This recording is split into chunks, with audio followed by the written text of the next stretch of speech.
Content.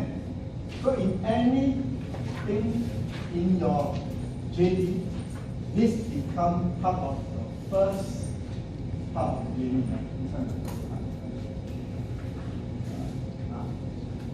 So you have done this so-called duty and responsibility here. Right. You have done job summary just now, right? Right, about the store manager. You come to it later, you write one more for your members here, and we will cover booking condition. This one. So let me share with you here. Right. Okay. In any JD, you must have this first section. First section called job applications, where you put down your job title, department, reporting relationship, right? And also, some company got job number, some don't have. Today, most companies may not use it, never mind.